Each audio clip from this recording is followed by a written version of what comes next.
Halo Sobat Eksis, gimana kabarnya? Ketemu lagi dengan saya, Agung, tutor bahasa Inggris Eksis. Pada video ini saya mau bahas soal TO 11 ya, bahasa Inggris. Untuk itu kita lihat teksnya terlebih dahulu ya, sebelum kita bahas soal. Sekilas saja kita bahas teksnya. Nah, ini dia teksnya. Nanti untuk ngejawab pertanyaan nomor 14 sampai 16 ya. Inti dari teksnya sudah saya tandain warna merah seperti biasa. Di sini kalimat pertama aja nih yang saya ambil. Right now, the amount of carbon dioxide in our environment is hovering at 400 parts million, a number that is already large enough to start affecting our environment. Nah, jadi ngomongin tentang isu lingkungan nih ya, dampak karbon dioksida terhadap lingkungan, kurang lebih seperti itu. Ya, nanti lengkapnya bisa teman-teman baca, seperti di paragraf 2 nanti ada simulasinya ya yang dibikin sama ahli ya. Nanti bisa dibaca nih teksnya sambil di-pause videonya ya.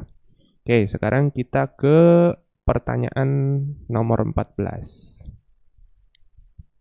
Nah, ini dia pertanyaannya ya. Pertanyaannya eh sering muncul ya kalau di soal bahasa Inggris UTBK di soal TO, yaitu pertanyaan mengenai restatement ya, pernyataan ulang, pernyataan kembali dari sebuah kalimat. Nih, jadi kamu dikasih kalimat yang dikutip dari teksnya, nanti ditanyain ya, apa sih makna dari kalimat tersebut, bisa atau mungkin persamaannya apa ya. Jadi kalimatnya di sini yang dikutip adalah dari paragraf pertama, yaitu the planet will not get so warm that parts of the planet become uninhabitable, katanya gitu ya.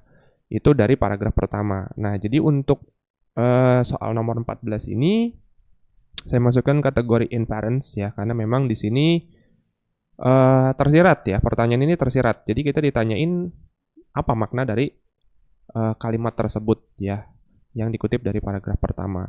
Nah, sebenarnya sih menurut saya ini agak kurang lengkap ya, karena memang ini nggak dikutip secara utuh, jadi mungkin agak susah buat nentuin langsung ya, kalau lihat dari kutipannya ini. Jadi makanya kita perlu balik lagi ke kalimat utuhnya, kalimat lengkapnya, yang seperti ada di paragraf pertama. Nah, di sini sudah saya kutip ulang ya, yang versi lengkapnya nih. Jadi bisa dilihat di sini nih. Jadi kan tadi kan ngomongin tentang dampak ya karbon dioksida terhadap lingkungan dan segala macam. Terus yang kalimat kutipan tadi adanya di akhir ya. Nah, kita lihatnya di sini nih. That is why government around the world are trying to reduce the amount of carbon dioxide put into the atmosphere annually ya. Jadi memang ada usaha ya untuk menurunkan tingkat eh, kadar gitu ya karbon dioksida di atmosfer oleh pemerintah ya setiap tahun. Nah, baru di sini nih yang tadi nih yang dikutip, in the hopes ya that the planet will not get so warm that parts of the planet become uninhabitable, katanya gitu ya. Nah, jadi bisa kita simpulin makna dari kalimat itu adalah yang A ya. People cannot live in parts of the planet if it is too warm. Jadi ya logikanya adalah pasti ya orang gitu lah ya, makhluk hidup itu nggak bisa hidup di kondisi situasi yang temperaturnya tinggi gitu ya, atau yang panas ya. Jadi makanya di sini makna ya dari kalimat yang dikutip adalah yang A. Nah, itu sesuai ya. Jadi kita harus baca dulu kalimatnya secara utuh supaya tadi paham konteksnya itu apa nih yang diomongin gitu ya. Karena kalau kita lihat cuma bagian yang dikutip sedikit ini aja, ini mungkin nggak terlalu jelas ya maknanya apa nih gitu ya. Mungkin cenderung jatuhnya jadi negatif seperti itu ya. Jadi untuk nomor 14 kita pilih jawabannya yang A ya. Oke, itu nomor 14.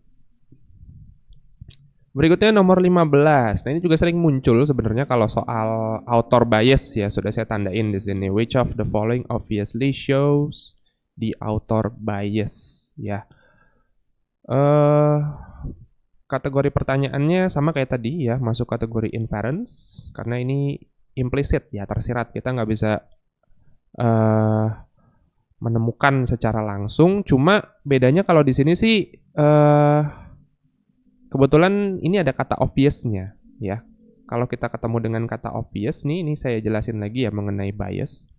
Bias itu bisa diartikan tendensi gitu ya, kecenderungan, strong belief juga boleh, asumsi, atau mungkin gampangnya opini ya. Jadi mana sih ya di antara kalimat-kalimat berikut ini nih yang A, B, C, D, E tadi ya, yang memang benar-benar mencerminkan gitu ya, secara jelas, secara nyata gitu ya, obviously author bias ya. Jadi yang merupakan opini, benar-benar opini ya, dari si authors, dari si penulis itu yang mana.